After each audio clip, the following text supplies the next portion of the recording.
A first listen and analysis of Behind Blue Eyes by The Who.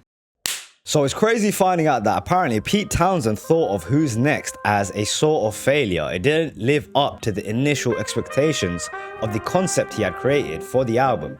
He doesn't even like the iconic classic rock album cover of Who's Next that every classic rock fan can identify. So originally he had written for a rock opera called Lifehouse, which was never actually completed. Townshend included a lot of the material and concepts within this album and preceding albums. Now, Lifehouse was supposed to be a science fiction apocalyptic story which included a part for a guru based on Townshend's relationship with Meher Baba. He's of course referenced in Baba O'Riley. He's the Baba part of Baba O'Riley. This track, Behind Blue Eyes, was intended as a theme song for the actual villain of the rock opera called Jumbo. That's the villain's name.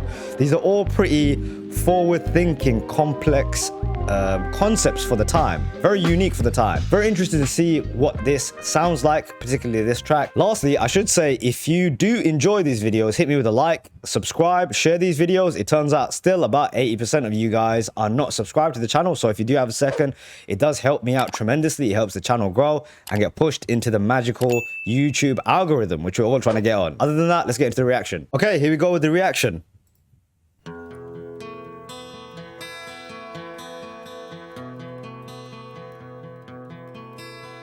No one knows what it's like to be the bad man, to be the sad man behind blue eyes. Interesting. Very different. No one knows what it's like to be hated, to be faded, to telling only lies.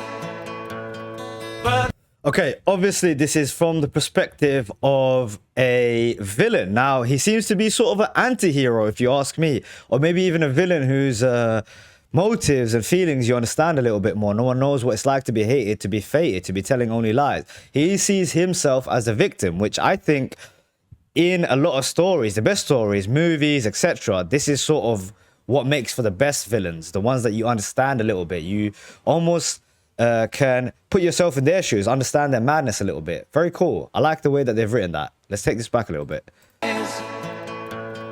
But my dreams, they aren't as empty as my conscience seems to be.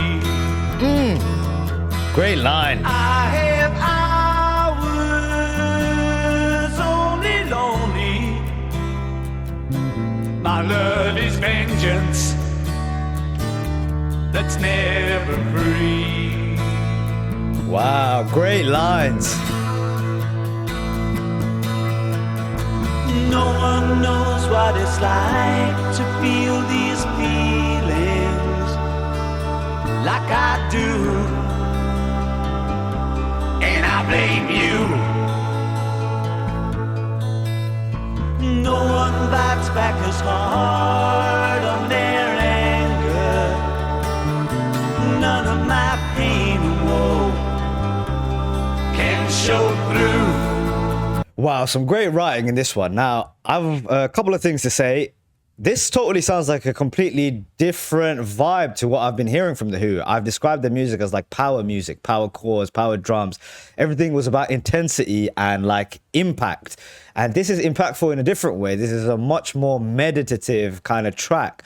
Which totally makes sense for the concept, and a brilliant concept it is. I can totally see this as being part of a rock opera play of sorts, where this would be like the main villain's sort of monologue to the crowd almost, you know, in that Shakespearean sense. Really, really cool. Some great writing. I just wanted to highlight this section right here. But my dreams, they aren't as empty as my conscience seems to be. I have hours only lonely. My love is vengeance that's never free. Some beautiful lines here. My love is vengeance that's never free. Interesting the way he's kind of contorted love there.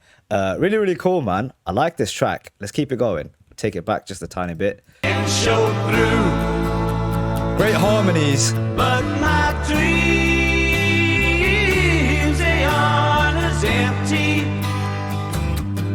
as my conscience seems to be. I have hours only lonely. My love is vengeance that's never free.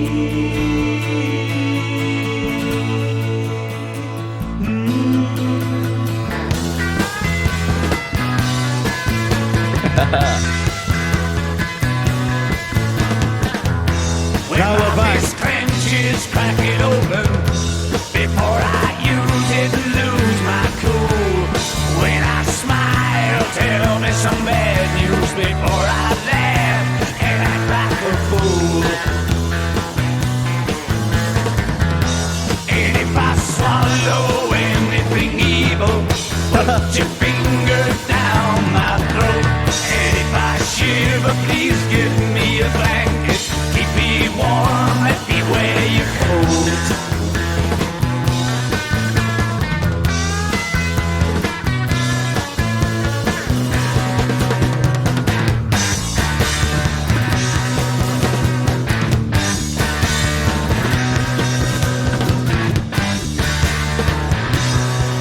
Keith Moon.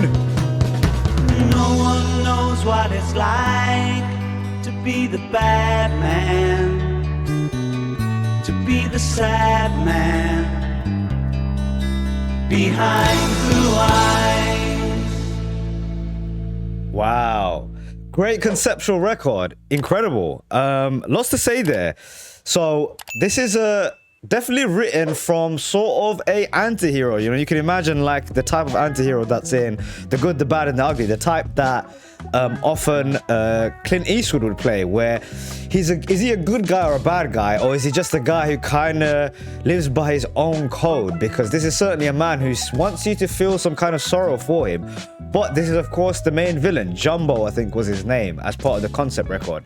So what I think this shows also is a lot of range from The Who, because this wasn't at all like blast you away with their intensity and their playing. This was a much more of a meditative track with a concept behind it, some great harmonies, Roger Daltrey with some great singing as usual, showing off his range, Keith Moon's always showing up, and then fantastic guitar playing by Pete Townsend. All the classic parts of this album that you'd expect. And it's crazy to see that 3 tracks that I've heard so far from this album, Who's Next, which has in it Behind Blue Eyes, it has Bubba O'Reilly and Won't Get Fooled Again. 3 incredible tracks all in one album. This is really, really why I guess it's thought of as such a classic track in classic rock. Great track. It makes me wonder what was in Townsend's head. What was he trying to create? Because this really sounds very operatic. It kind of reminds me of the Alejandro Jodorowsky version of Dune he was trying to create. If anyone has watched that documentary, I highly, highly recommend it to anyone who's watching this thing. Watch Alejandro Jodorowsky's Dune. That's the name of the documentary, and it's all about how he was going to create this fantastical opera-like science fiction tale before Star Wars ever existed, and how if that had come out before Star Wars, it might have changed the way the film industry worked in the same way that Star Wars did. But Star Wars just went down a much more of a childlike kind of route, whereas Jodorowsky, if you know his work in Holy Mountain, he's a much more of a kind of eclectic auteur director. So I guess this is similar to Townsend, right? He was going to create something much more grander in scale, much more complex and conceptual. Ended up being Who's Next, which was a fantastic album, but I just want to know what he had in his head. But I guess we'll never know that. Regardless of all of that, great track. I'll give it a thumbs up.